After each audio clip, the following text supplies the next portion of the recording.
ياسمين، كل ما احط الليكويد ليبستيك بتاعي بحس ان في تدبيقه كده في الشفايف او الشفايف بتلزق في بعضها. هقولك على 3 حلول هتنهي بيهم المشكله دي. اول حل، اي باودر شفافه عندك هتاخدي منها كده.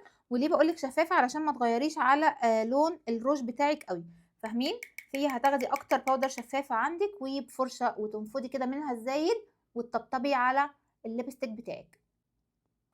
مفيش اي تدبيقه. وبالمنديل بطبطب كده، اشيل اي اثر للباودر على شفايفي. الحل التاني، لو خايفه ان الباودر تغير معاكي لون الروج او حاسه ان انت عايزه تعززي اصلا لون الليبستيك بتاعك، اي برونزر اي اي شادو اي حاجه لونها نفس لون الليبستيك بتاعك، وهتيجي كده هتاخدي منه وتنفضي برضو الزايد وتطبطبي عليه. هتبقي كده عززتي لون الليبستيك بتاعك وفي نفس الوقت قويتي ثباته وفي نفس الوقت لغيتي التطبيقه دي. والحل التالت والاخير، اي هايلايتر باودر عندك ممكن برضو تاخدي منه كده وتنفضي الزايد ده لو عايزه بقى الافكت يبقى بيلمع شويه.